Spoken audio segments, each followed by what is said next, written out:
Baik, Assalamualaikum warahmatullahi wabarakatuh. Waalaikumsalam. Teman-teman, hari ini jarak terpaut jauh, Indonesia Malaysia ya. Ini jadi wawancara terjauh pertama di konten YouTube saya, insya Allah. Hari ini kita berkenalan dengan Bapak Subhan El Hafiz ya. Mudah-mudahan saya tidak salah menyebut nama ya, Pak ya. Yang saya ketahui beliau adalah seorang pengajar di akademisi ya di Malaysia. Mungkin lebih lanjut nanti Bapak Subhan akan memperkenalkan diri. Setelah itu kita akan lanjut ke topik obrolan sore kali ini. Silakan Pak Subhan. Ya, terima kasih Agus. Jadi seperti yang tadi sudah dikenalkan, nama saya Subhan El Hafiz. Ya, sekarang saya mahasiswa sebenarnya, mahasiswa doktoral di Universitas Muhammadiyah Profesor Dr. Hamka, bidangnya psikologi. Tuh. Ya, kalau lebih spesifik mungkin psikologi sosial. Oh, pas berarti ini. Saya selalu ketik tapi ternyata pas ya. Mungkin sebelum ke topik, mungkin Pak Subhan mungkin cerita dulu kondisi tentang kekinian tentang Malaysia, kondisi mungkin apa namanya lingkungannya, kemudian terutama lingkungan pendidikannya seperti apa, kemudian seperti apa sih bagaimana warga Malaysia itu berinteraksi kesehariannya seperti apa? Pendidikannya ya, jadi secara umum sih sebenarnya hampir sama dengan di Indonesia ya.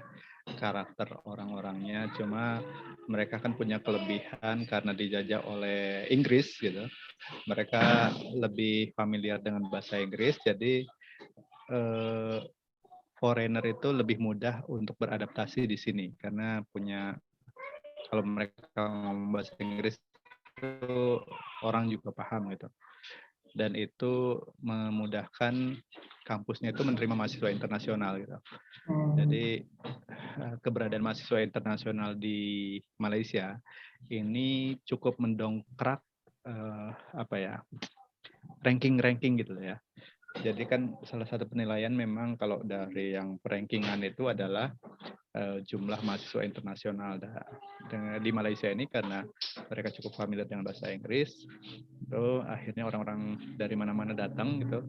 Walaupun sebenarnya cuma pengen belajar budaya gitu loh. Itu ya jadi lebih mudah beradaptasi dan akhirnya potensi dia dinilai sebagai kampus internasional itu jadi lebih mudah daripada kampus-kampus Indonesia gitu. Yang dibahas ya bahasa Indonesia aja kan, kalau di Indonesia itu misalnya ke Jawa misalnya gitu ya, nggak semua orang juga ngomong bahasa Indonesia gitu. Walaupun paham tapi ngomong untuk menyampaikan dalam bahasa Indonesia mungkin beberapa orang masih kesulitan. Nah kalau di sini kan kalaupun terbata-bata mereka bisa merespon ketika orang itu ngomong pakai bahasa Inggris gitu. Kayak gitu sih. Jadi itu salah satu kelebihan mereka lah ketika dijajah oleh Inggris dan jadi modal untuk mengembangkan negerinya. Ya. Sisi positif dari si bahasa ya terutama ya. Berarti kalau dikaitkan dengan Indonesia yang dulu dijajah Belanda dan Jepang, seyogianya juga alangkah baiknya ya orang-orang Indonesia juga paling tidak mengenal tentang dua bahasa itu kalau mau belajar dari Malaysia. Kalau sisi keunikannya apa Pak? Kalau boleh tahu selain mungkin ini kan faktor tadi faktor bisa dikatakan eksternal ya. Kalau sisi keunikan dari pendidikan Malaysia seperti apakah barangkali apakah mungkin katakanlah daya berpikir kritis itu sangat dikembangkan di situ, atau mungkin barangkali dengan banyaknya beasiswa di berbagai perguruan tinggi, mungkin boleh disampaikan keunikannya pendidikan di Malaysia? Saya tidak paham terlalu detail tentang keunikannya, tapi ada misalnya mereka cuma sampai kelas 11 ya, berarti kan 2 SMA ya kalau di kita ya. Nah setelah kelas 11 itu mereka lulus tuh. Nah kemudian kalau mau kuliah mereka harus ambil 1 tahun pre-university gitu. Pre-university course itu setahun. Nah habis itu baru mereka kuliah gitu, daftar kuliah. Sementara kalau di kita kan setelah kelas 12 bisa langsung daftar kuliah, mereka nggak bisa. Jadi harus ambil pre-U dulu. Jadi beberapa orang Malaysia itu bikin strategi, ya ini yang terutama yang punya kerabat di Indonesia lah ya, yang juga masih keturunan Indonesia, dia sekolah sampai SMA di Indonesia, langsung dia ke Malaysia untuk kuliah gitu. Jadi nggak harus pre-university. Di sisi lain itu juga membuat mereka ya yang nggak mau kuliah ya udah selesai kelas 11 mau kerja ya kerja, mau jualan ya jualan, mau jadi apa ya silakan kayak gitu sih. Kayak gitu. Terus Malaysia itu juga kalau misalnya kita bicara sekolah negeri gitu, sekolah kebangsaan itu memang ada ya gimana ya? Kalaupun mereka bilang diversity itu mungkin kayak segregasi juga sih, segregasi. Entah ini berdampak positif atau negatif nantinya ke depannya. Mereka punya 3 jenis sekolah. Yang pertama sekolah kebangsaan yang umum, yang kedua sekolah kebangsaan jenis Cina. Itu memang pengajaran bahasa Tionghoa, pengajaran bahasa gurunya juga banyak Tionghoa, kemudian ya seperti sekolah di Cina mungkin, dan satu lagi ada sekolah kebangsaan jenis Tamil gitu. Nah di satu sisi ada lagi sekolah integrasi agama Islam. Nah, kalau sekolah integrasi agama Islam mungkin kayak madrasah di Indonesia lah ya. Gitu. Tapi kalau yang ini kan berdasarkan kesukuan Cina, Tamil. Walaupun itu yang lain boleh masuk, maksudnya walaupun dia tidak keturunan Cina tetap boleh di sekolah Cina gitu.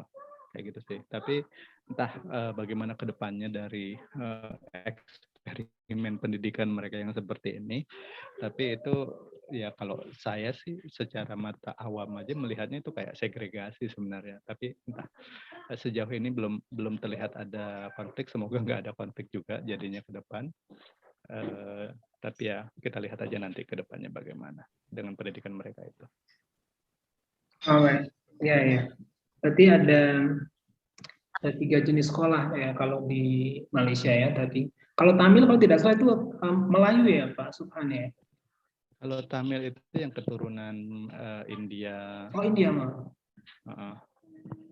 Kayak gitu. Oh iya. Baik. Berarti lebih ke etnis ya. Kemudian ini kalau dari sisi mungkin secara personal Pak Subhan melihat dengan model pendidikan, kalau di Indonesia kan lebih ke negeri swasta begitu ya, tidak berdasarkan etnis begitu. Kalau dari sudut pandang Pak Subhan mungkin katanya sebagai seorang peneliti psikologi, seperti apa itu memberi efek terhadap maksud saya terhadap siswa atau peserta didiknya dengan apakah kemudian nanti itu justru semakin memperkuat katakanlah budaya daerah seperti itu karena ada budaya Cina, budaya Tamil seperti itu, ataukah mungkin sisi lain sisi positifnya apakah ada yang menjadikan bagaimana pendidikan etnis ya, gimana caranya supaya pendidikan yang katakanlah sifatnya etnis itu bisa tetap merangkul pendidikan global. Seperti apa proses akulturasinya seperti apa Pak? Kan sekolah etnis ya, ini juga Malaysia juga sangat perkembangannya juga sangat pesat begitu. Saya nggak bisa menjawab itu karena memang saya belum lihat ada riset yang melihat dampak kategorisasi pendidikan ini di Malaysia gitu. Oh, yang Tamil itu kan tadi yang bangsa ras yang India, Bangladesh dan sejenisnya. Yang sekolah jenis kebangsaan Cina itu memang etnis Tionghoa. Kalau yang sekolah kebangsaan mayoritas Melayu. Gitu. Sejauh ini mereka merasa nyaman-nyaman aja dengan begitu. Gitu. Walaupun melihat kayak misalnya kasus di Amerika Serikat zaman dulu gitu ketika segregasi ini sekolah kulit hitam, sekolah kulit putih itu cukup kuat dampaknya terhadap diskriminasi yang semakin luas. Gitu. Saya nggak tahu bagaimana di Malaysia ini. Tapi memang pendiri bangsa Malaysia ini memang mengakui dari awal itu ya ada tiga tiga suku itu gitu, tiga ras itu ya, lebih ras kali ya, ras Cina, ras Tamil dan ras Melayu. Nah itu memang diakui dari awal. Jadi mungkin itu yang menyebabkan mereka punya tiga jenis sekolah tersebut, sekolah negerinya, sekolah kebangsaannya. Kayak gitu. Tapi kalau udah masuk ke university sih udah nggak ada lagi yang kayak gitu. Itu dari sekolah rendahnya sampai sekolah atasnya yang sampai kelas 11 itu. Kayak gitu sih. Jadi ya kalau mau ditanya dampaknya, saya juga belum bisa menjelaskan karena kajian tentang itu juga belum tahu gitu. Apa yang saya rasakan ya sejauh ini memang skill-nya ya beda-beda ya. Misalnya yang lulusan sekolah Cina, yang lulusan sekolah jenis Tamil itu dan sekolah kebangsaan ya itu beda-beda. Cuma seberapa jauh dia kemudian berdampak ke masyarakat saya belum bisa jelasin itu. Iya. Kalau tadi berarti mungkin kalau boleh saya ambil hikmahnya begitu, berarti pendidikan yang mengarah ke penguatan budaya sangat kuat ya di Malaysia ya, dengan adanya etnis tadi. Jadi mereka sangat bukan dalam arti fanatisme suku bukannya, tapi justru kalian berasal dari budaya ini dan inilah yang kalian harus kenal, kalian harus jaga kelestariannya. Mungkin saya lihat sisi positifnya seperti itu. Kalau untuk Malaysia sendiri, kalau mungkin selama ini Bapak sudah di Malaysia cukup lama insya Allah ya, secara apa ya, secara karakteristik penduduknya sejauh ini orang-orang yang sering Pak Subhan temui siapa saja sih kalau boleh tahu? Orang-orang dari mana, kemudian mungkin latar belakang profesinya seperti apa? Ya sejauh ini yang saya temui memang kebanyakan orang Melayu ya. Jadi saya tidak cukup bisa mewakili, menjelaskan karakter masyarakat Malaysia secara umum gitu. Karena ya mayoritas yang saya jumpai dengan background Melayu. Jadi ya kalau background Melayu ya kita juga tahu kan kalau background Melayu sebagaimana yang misalnya kayak rekan-rekan kita di Riau, Minang, di Sumatera Utara yang bagian timur itu kan Melayunya juga cukup kental gitu. Jadi termasuk sebagian Aceh gitu itu logat Melayunya juga cukup kental. Jadi ya kurang lebih karakternya hampir sama dengan karakter Melayu pada umumnya sih gitu. Tapi kalau yang di luar itu yang Cina dan Tamilnya saya nggak terlalu bisa menjelaskan. Iya, baik.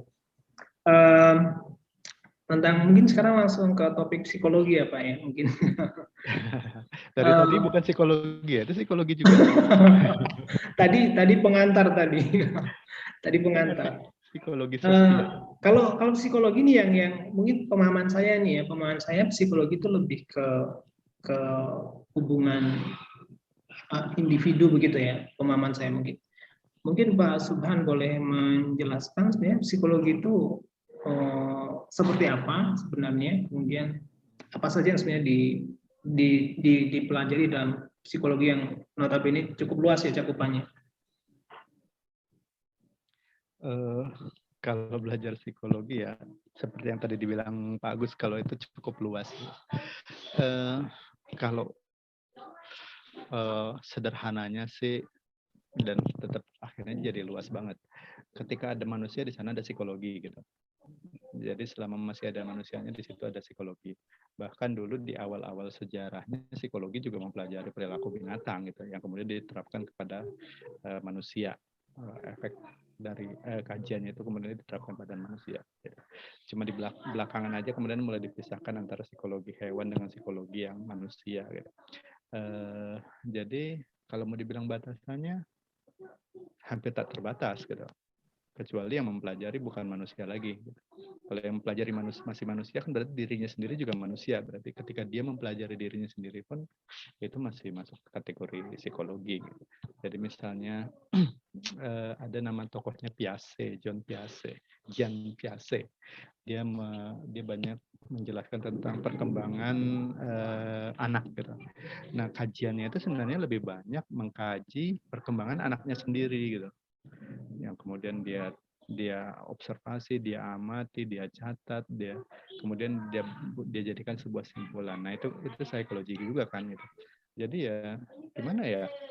termasuk kita nih sekarang, walaupun saya ngelihatnya laptop, Pak Agus juga ngelihatnya laptop, bukan ngelihat manusia gitu. Tapi karena merasa yang di depan kita adalah manusia, perilaku kita juga perilaku psikologi gitu. Jadi almost unlimited lah ya. Kalau mau dibilang apa itu bidang ilmu psikologi, itu sih. Ya, ya. Unlimited ya psikologi. Di mana ada manusia, di situ ada psikologi. Saya juga dulu sempat waktu belajar, sempat juga mempelajari tentang psikolinguistik seperti itu Pak Subhan. Jadi tampaknya psikologi memang merambah kemana-mana ya.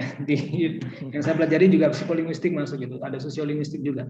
Kalau untuk psikologi ini mungkin adakah semacam kemiripan dengan antropologi Pak Subhan? Karena sama-sama manusia juga yang dipelajari. Oh iya, memang ada kemiripan, tapi world view-nya beda.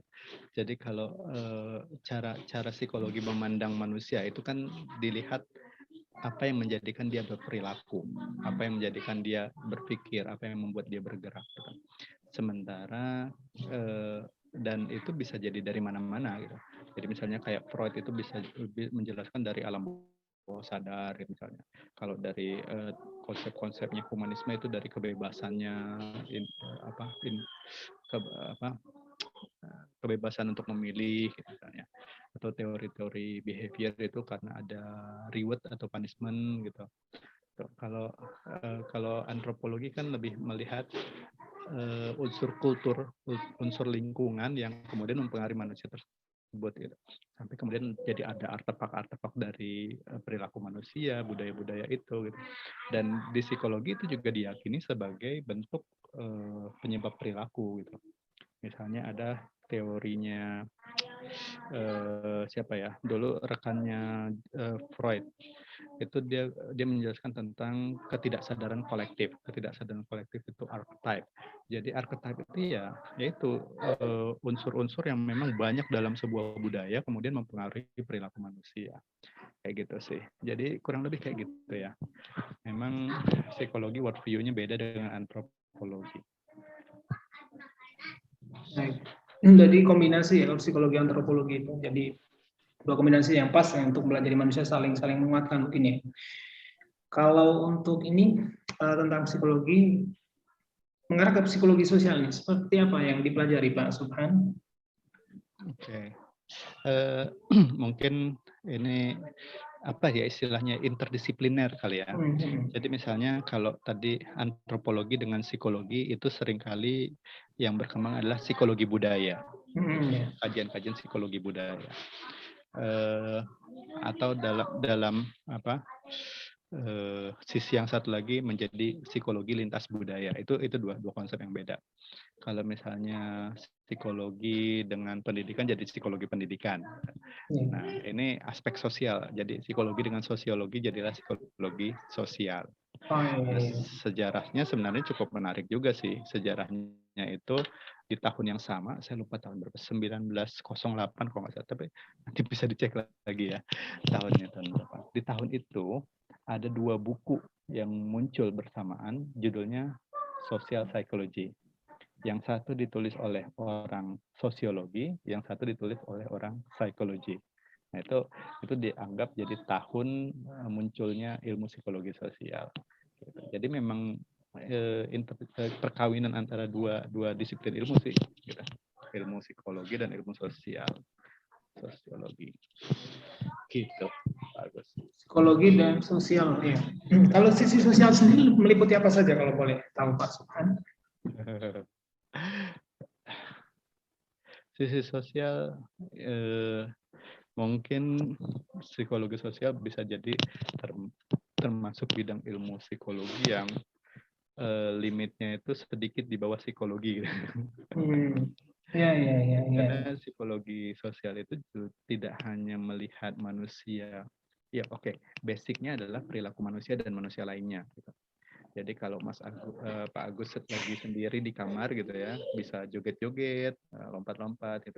Tapi ketika ada satu orang masuk, itu udah berubah perilakunya.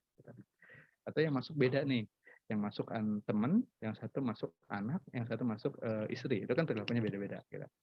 Nah, itu psikologi sosial. Jadi kehadiran orang lain mempengaruhi perilaku.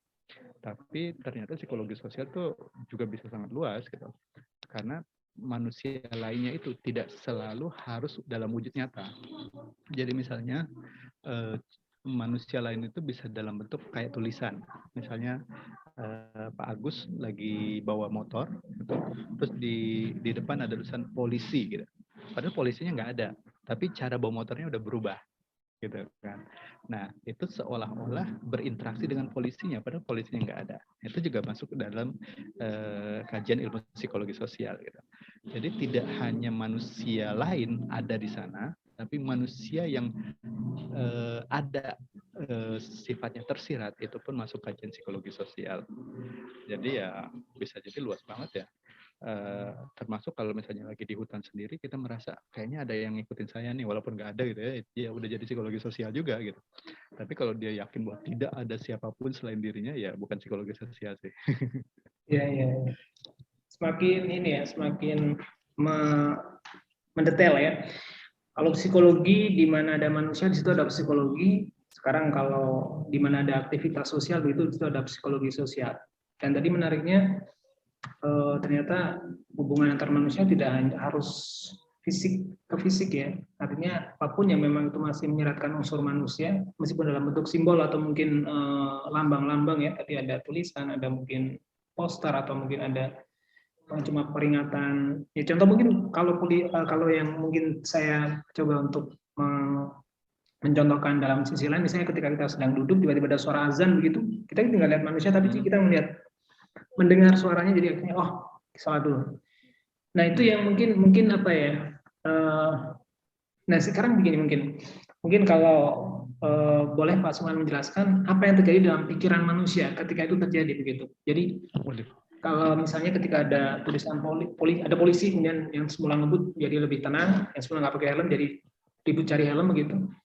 Apa yang terjadi mungkin di pikiran individu manusia dia seperti apa dengan kondisi seperti itu? Kan ada stimulus respon ya di situ ya kurang lebih ya. Saya nggak bisa menebak apa yang ada dalam pikirannya mereka. Ada banyak faktor yang bisa digunakan untuk menjelaskan hal itu. Gitu. Jadi misalnya, oh ya, atau ini belakangan ini kan lagi ada isu soal suara azan ya. Iya.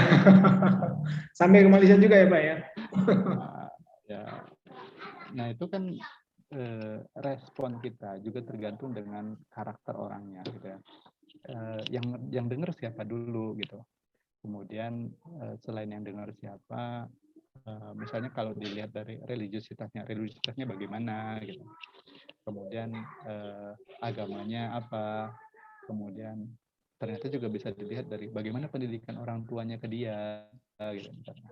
Ternyata juga bisa dilihat dari lingkungan sekolahnya seperti apa gitu. Jadi nggak bisa satu faktor untuk menjelaskan semuanya sih gitu. Tapi setidaknya kita bisa punya gambaran ya dari sesuatu yang tersirat seolah-olah manusia itu perilaku seseorang bisa berubah.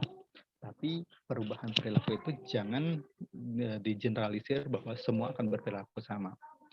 Karena manusia punya background yang beda-beda dan dengan background tersebut satu stimulus bisa direspon secara berbeda. Sama kayak Pak Agus. Gitu. Pak Agus dengan saya sama-sama ditawarin uang 100 juta itu respon kita beda kan gitu. Mungkin bagi Pak Agus ya biasa saja, bagi saya udah besar sekali gitu. Kayak gitu.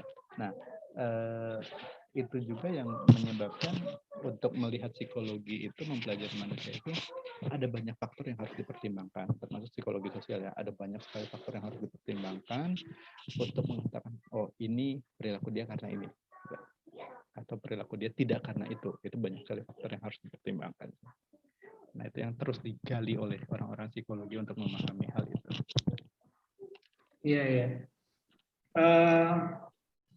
Mungkin saya boleh kutipkan salah satu komentar itu dari salah seorang, saya lupa, saya cuma baca di internet begitu. Indonesia sudah merdeka sekian puluh tahun, tapi kenapa azan baru diatur sekarang begitu? Mungkin untuk sebagai apa namanya salah satu tanggapan ya komentar terhadap apa namanya fenomena yang saat ini mungkin sedang hangat di Indonesia. Itu salah satu komentar saja. Saya tidak bermaksud untuk Pak Sufan menanggapi komentar itu, tidak, tapi artinya itu memang mungkin kalau boleh saya sampaikan, ada situasi-situasi yang itu bisa tingkat impact-nya itu bisa sangat luas gitu. Kenapa itu terjadi, Pak Subhan? Jadi ada kasus-kasus peristiwa tapi mungkin sifatnya ya cuma lokalitas atau mungkin itu nggak berpotensi untuk bisa menyebar secara luas. Sebenarnya adakah semacam mungkin indikator bahwa ketika sebuah peristiwa terjadi, ini bisa berpotensi untuk mengarah ke yang lebih luas lagi, atau mungkin yang lebih ekstrim lagi bisa berpotensi untuk mungkin merusak atau mungkin destruktif seperti itu. Seperti apa sebenarnya kalau dari sisi psikologis ketika sebuah peristiwa terjadi, apakah ada semacam katakanlah bukan panduan apa ya? Oh ini kasusnya seperti ini, nanti akan seperti ini jadinya. Jadi apakah mungkin Pak Suwan sini ada dari sisi psikologi sosial, paling adakah semacam pola-pola ketika sebuah kasus terjadi, nanti akan seperti ini, apakah ada semacam itu? Ya diagnosis psikologi sosial barangkali mungkin. Ya ini kayaknya saya harus kembali ke konsep tadi ya. Tidak ada perilaku yang general sih memang. Apalagi aspek sosial itu terlalu cair lah, sangat mudah berubah. Misalnya saya mendengar itu di sini di Malaysia dengan orang Indonesia, kalau saya orang yang sama lah, saya mendengar itu di Malaysia, orang yang sama saya juga mendengar cerita tentang perdebatan ini di Indonesia, itu udah beda gitu respon saya. Jadi kalau panduan khususnya gimana? Panduan khususnya ya tolong dilihat dulu lingkungan sosialnya dan karakter orangnya gitu. Itu panduan paling sederhana, tapi jalannya kompleks kan? Karena aspek sosial dari seorang itu kan luas banget. Ya tadi dari orang tuanya, pendidikannya, pengasuhannya, saudaranya, pekerjaannya, itu aspek sosialnya. Sementara kepribadiannya juga ada banyak sekali aspek di sana. Ada idenya, ada motivasinya, ada misalnya suka tidak sukanya, intensinya itu kan banyak juga. Jadi ada banyak faktor di sana. Jadi saya nyerah deh kalau harus disuruh buat diagnosanya gitu. Kecuali kita melihat kasus per kasus dan kemudian kita pelajari konsepnya gitu ya. Jadi misalnya kayak tadi suara azan itu, siapa yang ngomong, di mana dia ngomong, dalam rangka apa dia ngomong gitu. Itu harus dilihat semua tuh gitu. Jadi nggak bisa langsung dijudge bahwa orang yang ngomong ini masalah nih gitu, kecuali kita udah paham dulu lingkungannya, kita udah paham karakter dirinya, kita paham dia bicara itu dalam identitas apa gitu, kayak gitu. Nah itu banyak sekali faktor yang harus dipelajari. Ya. Mungkin kalau dari pendapat Pak Sufan sendiri, seyogianya kaitannya sama psikologi sosial ya, seyogianya ketika ada case tadi terjadi tentang suara azan tadi, stepnya seperti apa? Seyogianya dari sisi psikologi sosial supaya ya tentunya masyarakat dalam hal ini bisa menjadi lebih paham bagaimana cara menangani masalah, tidak kemudian sifatnya reaktif seperti itu. Adakah step yang mungkin sebaiknya dilakukan baik terutama oleh ulama, apakah oleh pemerintah atau mungkin pihak pemuka agama? Langkah-langkahnya seyogianya seperti apa, Pak Subhan? Ini mungkin kita harus disepakati dulu yang disebut masalah yang mana nih Pak Agus? Yang azan. Azannya kan nggak pernah jadi masalah. Iya.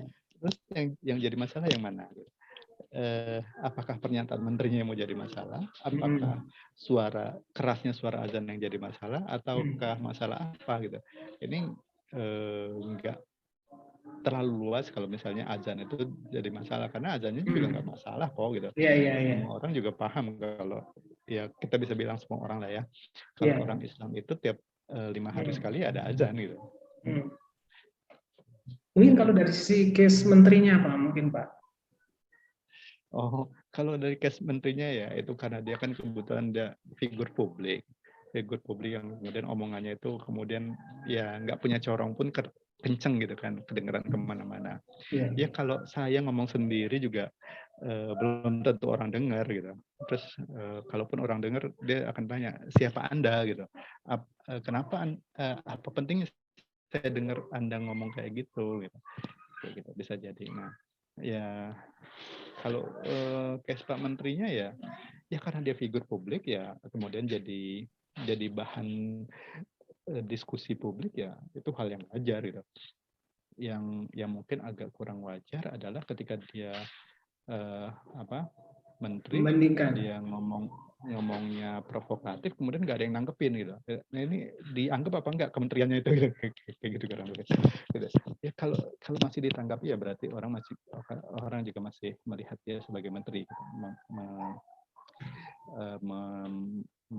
Menerima posisi dia. Jadi ya omongannya itu walaupun pelan juga, walaupun berbisik misalnya, ya kedengaran kemana-mana gitu. Iya.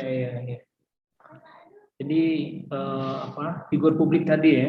Dan mungkin katanya sama ini yang mungkin saya amati, memang kadang kecenderungan sebagian orang itu lebih melihat apa yang terjadi saat ini begitu. Jadi ketika ada sebuah case, orang lebih fokus ke apa yang terjadi saat ini. Mereka abai terhadap faktor-faktor pemicunya, faktor-faktor pemantiknya. Jadi kenapa Pak Soban itu kenapa kecenderungan ini? Saya tidak katakan masyarakat kecenderungan secara general tidak, tapi kadang memang orang lebih suka untuk bertindak itu berdasarkan apa yang dia lihat saat ini ataupun yang dia dengar saat ini, tapi tanpa berusaha untuk cross check, tanpa berusaha untuk tadi yang Pak Soban sampaikan masa lalunya tadi, kenapa dia buat seperti itu. Kemudian saya yakin ini efeknya nanti akan berimbas ke keputusan ataupun tindakan yang dia lakukan. Bagaimana Pak Soban? Ini kasusnya yang mana ya Pak? Kasusnya mana saja? Kasusnya mana saja? Misalnya apa ya? Saya cuma melihat mungkin kalau kasusnya itu general gitu, kita nggak akan bisa menjelaskan dengan baik. Pada dasarnya yang tadi saya bilang, kalau kita bicara psikologi sosial, maka kita harus lihatnya luas dari lingkungannya dan dari individunya. Gitu. Jadi nggak bisa satu saja. Sementara tidak ada satupun, misalnya Pak Agus, saya mungkin tahu sebagian kecil latar belakangnya, lingkungan sosialnya. Gitu. Tapi kan yang lain enggak. Gitu. Bagaimana saya bisa mengklaim dari yang satu bagian kecil itu kemudian mempengaruhi perilaku Bapak? Gitu. Ya sama dengan siapapun lah, mau Pak Menteri, Pak Presiden. Sebenarnya saya tahu berapa banyak sih dari perilakunya mereka, lingkungan sosialnya mereka gitu. Kemudian saya bisa membuat judgement bahwa ini nggak benar ada gitu. Ini lari ke soal perilaku ya, maksudnya bukan soal kebijakan, ya silakan dibahas secara publik ya, kebijakan publik. Tapi kalau dari perilaku, kenapa dia harus piara ini, kenapa dia harus ngerjain itu, ya itu terlalu banyak faktor yang untuk dipertimbangkan dan sangat sedikit informasi yang kita punya untuk bisa memahami kenapa dia berperilaku seperti itu atau bicara atau tidak bicara sesuatu gitu. Kayak gitu sih. Iya, baik. Jadi memang harus spesifik ya Pak Subhanya kalau bicara tentang tadi stimulus respon. Jadi tidak bisa, karena nggak ada faktanya, jadi bukan nggak ada faktanya, mungkin karena faktanya belum tersampaikan, jadi agak susah juga untuk memberikan penjelasan. Kemudian tentang terkait psikologi sosial ini, mungkin dulu ketika saya SMA itu ada semacam istilah penyakit sosial begitu Pak. Sebenarnya seperti apa dalam konteks psikologi sosial?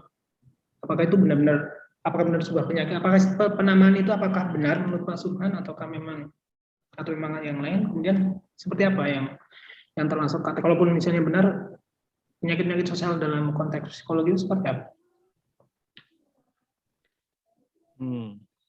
Kalau kita mau membahas definisi, mungkin akan lebih tepatnya memang di ruang ilmiah ya.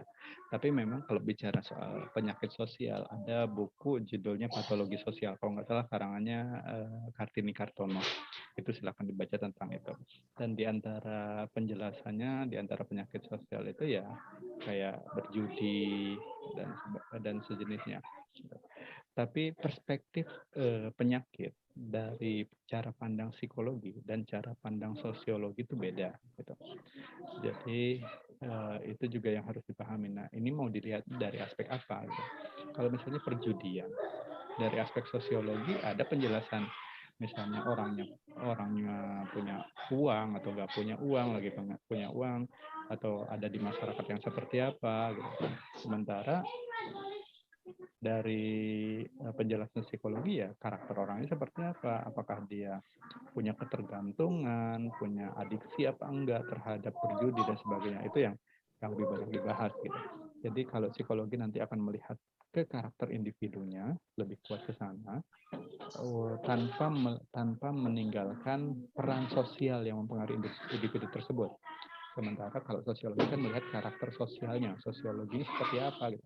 Kenapa di negara-negara tertentu nggak ada judi, di negara lain ada judi. Gitu. Karakter sosial yang seperti apa tuh yang mempengaruhi itu misalnya. Ya kayak gitu sih. Gitu terus. Oke. Sosial ini kan ada dua ruang begitu ya Pak Subhan ya. Ruang nyata seperti saat ini, ketika saya ada di sebuah tempat, ada ruang maya begitu. Apakah bagaimana Pak Subhan melihat pola interaksi orang-orang di dua dunia ini? Pola interaksi. Oke. Pertama itu mungkin bisa dilihat dari survei yang sempat menghebohkan juga, yang katanya Indonesia itu paling nggak sopan di dunia maya gitu ya. Oke, saya punya kekhawatiran ada banyak orang Indonesia yang belum paham ruang maya itu sebenarnya kita harus menampilkan diri juga yang punya punya normanya sendiri gitu. Jadi misalnya kalau huruf besar semua, apa kabar dengan huruf besar semua, itu di ruang maya beda kan artinya. Walaupun kalau kita yang nggak paham ya baca itu biasa aja gitu. Nah itu kayaknya ada gap pengetahuan. Makanya dalam survei itu juga ditemukan ternyata sebagian besar yang nggak paham tentang etika dunia maya itu adalah generasi atas gitu. Generasi ya mungkin generasi saya kali ya, generasi saya ke atas itu banyak yang nggak paham tentang etika dunia maya. Sementara generasi bawah, generasi milenial itu, ya mereka sebagian besar justru paham gitu, bagaimana etika di dunia maya. Gitu. Jadi kalau dia mau ngomong yang bebas, yaitu di grup teman-temannya gitu. Tapi ketika di grup besar, dia tahu bagaimana menyesuaikan itu. Gitu. Nah seperti itu sih. Jadi waktu itu ketika saya ditanya sama Kompas, ya saya sampaikan, Indonesia masih kok jadi negara yang ramah. Indonesia masih kok menjadi negara orang yang senang bertegur sapa gitu. Tapi kenapa di dunia, ya itu kemungkinan kenapa di dunia maya kemudian tidak sejalan dengan konsep itu, kemungkinan karena memang ide dunia maya itu nggak sama dalam pikiran mereka gitu. Dan itu ya bisa terjelaskan dari karakter milenial yang ternyata lebih ramah di dunia maya daripada karakter sebelum milenial itu. Gitu Pak Agus. Ya. Ada dua ini ya, ada dunia yang berbeda. Dan yang terjadi, benarkah mungkin kalau tadi Pak Subhan sampaikan anak generasi milenial, katakanlah Y atau Z begitu, sangat dekat paham begitu dengan dunia maya, sementara itu generasi pendahulu, semacam mungkin Gen X, bagaimana menyamakan resonansi ini Pak Subhan? Jadi biar, karena yang saya lihat begitu, dua-duanya saya yakin berinteraksi juga dengan dunia maya, cuman cara berinteraksinya pasti berbeda, terutama dari sisi frekuensinya, kemudian maksudnya intensitas mereka berinteraksi dengan dunia maya pasti berbeda antara dua generasi ini. Sebenarnya bagaimana bisa menyamakan resonansi bahwa generasi milenial yang ramah ini juga bisa berdialog, berkomunikasi dengan generasi sebelumnya. Ya, ini jawabannya mungkin klasik, tapi ya mau nggak mau jawabannya itu ya edukasi dan sosialisasi sebenarnya yang harus dilakukan. Ya termasuk pada kelompok-kelompok yang kemudian sengaja menggunakan dunia maya itu untuk mengambil keuntungan pribadi atau keuntungan kelompoknya ya. Kalau sekarang kita cukup kenal lah dengan buzzer itu kan ya dia bisa akun anonim kemudian sumpah serapah ya tinggal ganti akun aja dan ya udah selesai gitu. Ya sebenarnya diri dia itu belum tentu seperti itu gitu. Ya itu terlepas dari selain masalah sosialisasi dan edukasi tadi ya soal kepentingan kelompok itu ya yang harus di ini juga ya dipagari gitu. Ya kalau emang mau melakukan kampanye lewat media sosial gitu tetaplah dengan bertanggung jawab gitu. Nggak pakai yang buzzer anonim yang kemudian harus menjatuhkan ya seperti itulah. Itu kan rasanya nggak ya itu yang menurut saya sih menjatuhkan keadaban dari pengguna media sosial di Indonesia. Ya. Jadi faktor ini relate sama tadi awal pembicaraan ya. Jadi faktor lingkungan itu juga sangat berpengaruh terhadap perilaku manusia. Dan memang faktor media juga sangat berperan besar di sini. Saya kadang kalau melihat kalau sudah mengakses dunia maya begitu, Pak, seperti seolah dunia itu nggak pernah berhenti kayak meminjam jargon kota New York ya, the city never sleeps, human never sleeps. Jadi kayaknya orang-orang tuh nggak pernah berhenti di dunia maya, bisa aja mereka lakukan. Jadi bagaimana Pak Subhan melihat kita kalau misalnya kalau di dunia nyata begitu, kalau dalam persepsi saya kita kan bisa berhenti ya Pak Subhan ya, katakanlah ini sudah waktunya malam, waktunya istirahat kita bisa tidur, tapi kalau di dunia maya itu seolah tidak bisa. Peluang untuk terus bergerak itu selalu tinggi gitu. Gimana supaya kita bisa menyeimbangkan begitu antara kehidupan nyata dan kehidupan dunia maya? Ini pertanyaan yang kalau udah bisa dijawab mah udah banyak yang terbebas kali ya. Ya kenyataannya kan masih banyak yang terjebak pada itu. Ya kita bisa pahami lah ya dari kacamata globalisasi apa yang terjadi dimanapun sekarang semua orang udah ikut campur gitu. Nah sekarang misalnya kasus Ukraina Rusia yang nggak tahu pun akhirnya ikut campur gitu ya ikut kasih komen nggak tahu masalahnya dia akan kasih komen. Nah ini kan ya karena efek keterbukaan informasi tadi gitu. Tapi ya sayangnya beberapa juga nggak paham keterbukaan informasi itu juga digiring oleh si pemberi media gitu, pemilik media gitu. Nah jadi kalau city never sleep, orang itu nggak pernah tidur ya sebenarnya pada dasarnya memang iya kan. Siang itu kan jalan terus kan. Ya sekarang di sini siang, di sana malam, siangnya bergeser, jadi kan memang nggak pernah tidur. Nah, apalagi untuk orang-orang yang kemudian terkoneksi dengan dunia yang tanpa batas itu. Gitu. Ketika kita tidur, di Amerika lagi pada bangun, diposting dari Amerika, dia nggak jadi tidur. Gitu. Ya sebaliknya juga begitu. Ketika orang Amerika waktunya tidur, di Jepang ada posting sesuatu yang menarik perhatian mereka, ya bangun juga. Gitu. Nah itu mau nggak mau cut off-nya harus ada di kita gitu, di diri individu itu. Seberapa mampu Anda meletakkan handphone Anda, seberapa mampu Anda mematikan laptop Anda misalnya. Kalau waktunya udah ya sudah gitu. Nah ini yang kemudian ya di psikologi akhirnya ada gangguan baru kan, gangguan nomofobia, gangguan kalau nggak pegang gadget tuh jadi cemas, takut, khawatir gitu. Kayak gitu sih. Ya. Jadi kembali ke kita ya, pengendalian diri begitu. Tentang psikologi sosial ini sebenarnya kalau boleh Pak Subhan sampaikan, gagasan gagasan inti atau mungkin pokok-pokok pemikiran dari psikologi sosial itu seperti apa Pak? Mungkin salah satu hal yang penting begitu. Ilmu itu berkembang.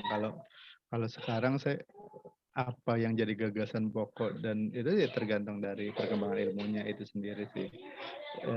Jadi saya tidak bisa klaim juga ya. Misalnya waktu kasus 9/11 yang Twin Tower-nya di Amerika itu kan, akhirnya juga banyak yang meneliti tentang itu gitu. Kemudian arahnya juga begitu. Kajian-kajian terorisme kemudian berkembang gitu. Yang sebelumnya bukan kajian yang dilirik, ya ada sih tapi bukan yang jadi kajian yang dilirik orang, kemudian akhirnya jadi kajian yang dilirik orang gitu. Ya mungkin kasus Ukraina dan Rusia ini akan melahirkan psikolog perang gitu kan, ada tuh kajian yang melihat bagaimana efek bagaimana perang secara makro, ketegangan itu terhadap psikologis, itu juga ada beberapa kajiannya. Mungkin seperti itu. Jadi ya timbal balik ya, apa yang di lingkungan mempengaruhi di pengetahuan juga mempengaruhi lingkungan, kurang lebih kayak gitu sih. Oke, iya. Baik, Ukraina, Rusia, kemudian kalau dulu era saya waktu kecil Uni Soviet ya, perang, kemudian kasus tadi kalau di Amerika black and white seperti itu, memang mungkin fenomena psikologi sosial sangat luas ya, dan mungkin jadi akan selalu sangat menarik untuk dibahas dan dipelajari. Pesan Pak Subhan untuk teman-teman, terutama generasi milenial barangkali, bagaimana mereka bisa memaksimalkan, kalau yang saya ketahui begitu, mereka kan di beberapa interview saya sebelumnya dengan psikolog juga memang ada semacam ungkapan generasi milenial itu mereka tenaganya besar begitu, potensinya besar, tenaganya besar. Bagaimana Pak Subhan memberikan mungkin boleh pendapat atau mungkin saran-saran supaya mereka juga tetap bisa karena ini kalau di konteks ini memang tidak bisa digeneralisasi ya, tapi salah satu case-nya kalau di Indonesia kan ada case Crazy Rich begitu, yang kemudian akhirnya terkena kasus juga. Memang itu hanya satu dari beberapa, tapi paling tidak bagaimana supaya generasi milenial ini tetap bisa berkreasi, berpotensi, on the track begitu, karena mereka punya banyak potensi dan juga tenaga yang super besar. Gimana ya? Mungkin kalau saya mau menyarikan ada dua kali ya. Yang pertama baca sih, baca. Jadi beberapa nggak setuju bahwa baca WA itu termasuk kategori baca, gitu. Karena itu seolah-olah hanya menggantikan komunikasi sehari-hari yang tadinya komunikasi tatap muka kemudian berubah jadi WhatsApp atau Telegram atau sejenisnya gitu ya. Itu nggak kayak baca gitu. Kalau beberapa kalangan tidak mengkategorikan termasuk baca. Baca lah misalnya kayak baca buku, baca koran, gitu, baca majalah, tidak hanya baca WhatsApp. Dan tidak hanya baca yang ya kayak gitulah, pokoknya intinya membaca. Karena baca itu juga kemudian menjadi semakin luas batasannya, definisinya, maka yang bisa saya sarankan adalah membaca dengan kritis gitu. Kanan kiri informasi, atas bawah depan belakang gitu, informasi, kita harus baca kritis gitu. Apakah informasi dari depan bertolak belakang dengan belakang, informasi dari belakang, apakah setuju dengan informasi kanan atau kiri gitu. Itu kita harus ya mau mungkin apa ya? Mungkin curiga dengan semua informasi dulu kali ya gitu. Kita curiga, benar nggak? Apa masalahnya? Kenapa dia bisa begitu gitu. Sampai kemudian kita bisa terima, oh ya inilah kesimpulan kita.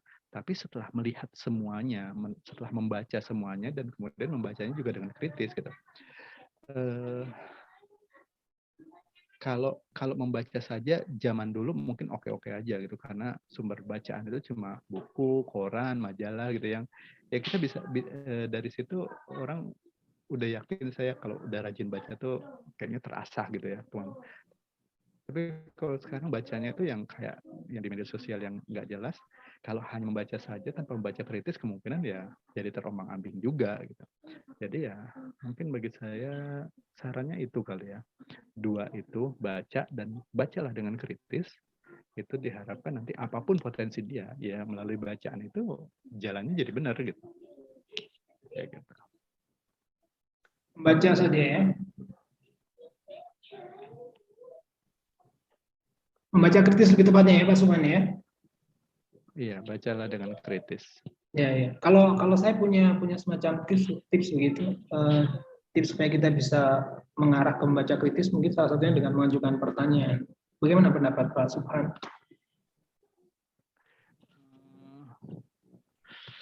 Salah satunya ya. Pertanyaannya bisa di awal atau di akhir. Kenapa saya harus baca ini? Ya. Atau di akhir, kenapa saya harus percaya dengan bacaan ini? Gitu. Ya, ya. Itu bisa. Itu bisa ya Pak Subhan ya? Bisa. Baik, dengan mudah-mudahan nih pandemi segera berlalu ya di Malaysia juga mudah-mudahan. Kalau di Malaysia kondisinya sudah seperti apa Pak? Kondisi apa ya? Untuk kondisi pandeminya, karena apakah sudah mulai terbuka untuk orang-orang dari luar Malaysia berkunjung ke Malaysia? Oh ya, sudah direncanakan untuk membuka perbatasan dalam beberapa minggu atau beberapa bulan ke depan. Saya belum tahu juga pastinya. Tapi ya sama dengan di Indonesia, Omikron lagi tinggi gitu, tapi ya sebagaimana kita bisa baca, Omikron itu juga tingkat fatality-nya jauh lebih rendah daripada varian sebelumnya, sehingga di Malaysia juga tidak menerapkan lockdown lagi. Jadi semua aktivitas tetap berjalan normal, tapi nanti yang positif silahkan karantina mandiri atau yang atau kontak erat gitu, kayak gitu sih. Tapi ya mall juga masih jalan, surau, masjid juga masih jalan. Ya mudah-mudahan lekas normal ya. Mungkin pertanyaan terakhir saya Pak Subhan terkait kondisi pandemi ini. Mungkin barangkali Pak Subhan pernah hadir di salah satu sesi forum begitu nasional atau internasional terkait kondisi ini dan memberikan pendapat. Kalau ada, seperti apa pendapat yang Pak Subhan sampaikan? Pendapat tentang apa ya? Mungkin tentang situasi terakhir ini dengan kondisi pandemi terutamanya, barangkali pernah diundang untuk menjadi pembicara begitu atau mungkin diminta pendapat.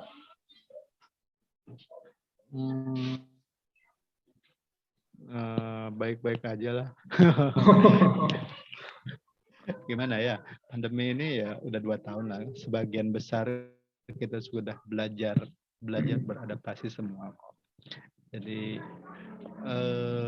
mungkin di awal-awal itu di 1 tahun 6 bulan pertama itu sampai ada meme gitu yang ibu saya sudah jadi PhD dalam bidang COVID gitu. Karena semua bacaan kan tentang COVID, ada informasi tentang COVID banyak sekali. Ya, tapi belakangan kemudian orang kan menyesuaikan juga. Ada informasi yang kemudian dihapus, ada yang diganti, ada yang dipertajam dan sebagainya. Dan kelihatannya saya juga tidak bisa mengatakan ini loh COVID dan harus bagaimana. Saya pikir masyarakat juga jauh lebih paham sekarang gitu, termasuk ketika pemerintah bilang lockdown tidak lockdown, PPKM tidak PPKM, nanti ya udah terpapar informasi ini. Baik. Insya Allah cukup Pak Subhan ya. Halo? Ya. Terhubung. Baik. Insya Allah sudah 1 jam kurang lebih. Obrolannya mungkin kemana-mana ya, tapi ya mudah-mudahan ada beberapa hal yang bisa kita ambil manfaatnya. Semoga Pak Subhan di Malaysia selalu sehat, keluarga. Amin. Kita dapat saling beraktivitas kembali normal seperti sebelumnya ya. Terima kasih banyak Pak Subhan. Mohon maaf bila ada yang kurang berkenan pertanyaan-pertanyaannya. Mudah-mudahan bisa masih bersilaturahim lagi di lain kesempatan. Terima kasih juga untuk undangannya. Baik, terima kasih Pak Subhan. Ya, sampai bertemu kembali. Assalamualaikum warahmatullahi wabarakatuh. Waalaikumsalam warahmatullahi wabarakatuh. Saya mau izin untuk live ya. Oke. Assalamualaikum.